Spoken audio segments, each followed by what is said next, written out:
nǹkan kan lókè èèpẹ̀ mẹ́wàá ń ṣẹlẹ̀ nínú ìdíje líìgì ilẹ̀ Gẹ̀ẹ́sì lókè òkun ẹ̀ ń bá kàn ló mọ̀.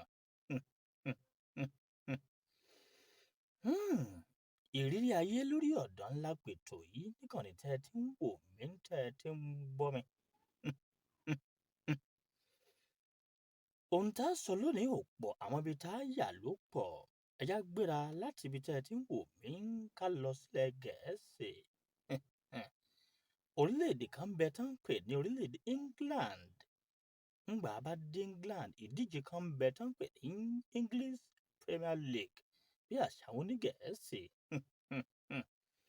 20 ikọ̀ ẹgbẹ́ agbábọ́ọ̀lù 20 teams ló ń kópa nínú ìdíje líìgì tilẹ̀ Gẹ̀ẹ́sì, ọ̀pọ̀ a tún mọ̀ pé ní EPL. Àmọ́ ikọ̀ ẹgbẹ́ agbábọ́ọ̀lù kan bẹ́ẹ̀ tó jẹ́ pé àrélù náà ń bá ká.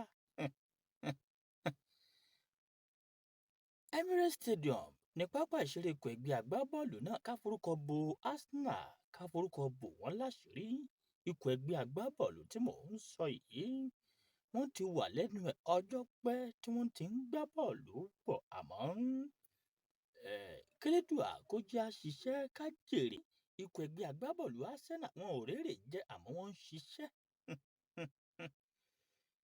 Gbogbo olólùfẹ́ ikọ̀ ẹgbẹ́ agbábọ́ọ̀lù Arsenal, pàápàá jùlọ lórílẹ̀‐èdè wa Nàìjíríà, ní Áfíríkà ní àhín ni wọ́n ti kan èèmọ̀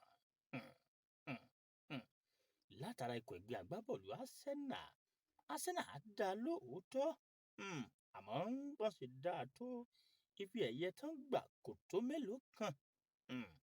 Mo rántí bí ọdún 2005 sí 6 kọ́ ni tí ikọ̀ ẹgbẹ́ agbábọ́ọ̀lù Barcelona tán gbomi lójú wọn pòròpòrò nínú ìdíje ife ẹ̀yẹ àgbáyé Champions League nígbà náà lọ́hùn-ún.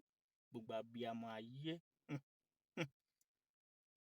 ẹ súnmọ́ tòsí kẹ́ ẹ gbọ́ mi tẹ́ ẹ bá lọ́mọ tó ń sọ̀pọ́ọ̀tì ikọ̀ ẹgbẹ́ agbábọ́ọ̀lù Arsenal. Ẹ gbọ́ làbárè ohun tó fi tọ́ kẹ́ ẹ sọ fún wọn. Kán dẹ̀yìn nínú à ń sọ̀pọ́ọ̀tì Ajáde Apẹ̀rẹ̀ Football Club. Arsenal náà ń pè bẹ́ẹ̀. Ife kan tó ń gbà láyé wọn rí ni wípé wọ́n ní unbeaten náà ń pariwo. Ẹ mọ̀ pé lẹ́nu àìpẹ́ yìí tó bá di ọjọ́ 5 sọ́jọ́ 6 kọ́ oṣù kẹjọ ọdún 2022 yìí, sáà míì yóò tún gbéra sọ nínú ìdíje líìgì tilẹ̀ Gẹ̀ẹ́sì.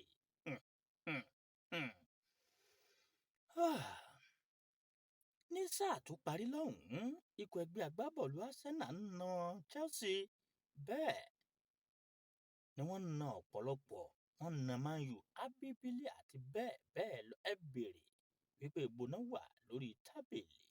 Ẹ tún béèrè wípé ṣé Arsenal pẹ̀lú àwọn ikọ̀ tí wọ́n jọ lọ gbá ìdíje Champions League ní sáà tó ń bọ̀. Tó bá di káràkátà ojú ọjà, àwọn ọmọ agbábọ́ọ̀lù tó ní botanical name l'Arsenal máa ń wá ká bò lẹ́tí fẹ́ gbafẹ́. Mo ń bọ̀ ná, ẹjá dókè lọ́hùn-ún ká gbọ́ anthem ikọ̀ ẹgbẹ́ agbábọ́ọ̀lù Arsenal. Aburú ò ní kàn mí, kò ní kàn yín o. Wàhálà wà, ẹ kú kalẹ̀. Ó tẹ bá ní ẹ̀kọ́ sínú kóló, mo gbé Arsenal, wọ́n gbomi lójú mi. Àyígbà ìkìlọ̀ ló ṣe púpọ̀ lọ́dẹ.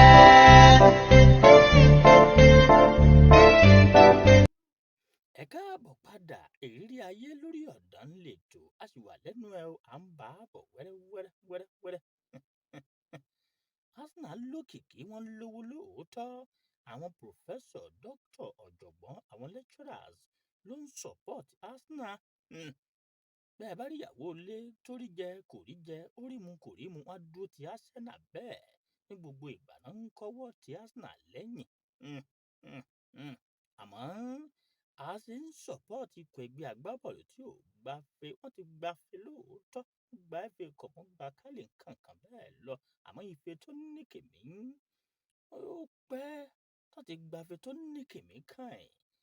Àjálù tó wà nínú Arsenal ni wípé bí Arsenal ṣe ń gba agbábọ́ọ̀lù tán sanwó díẹ̀, àwọn olólùfẹ́ wọn náà tún ń jẹ gbèsè, wọ́n tún ń san instrumental payment.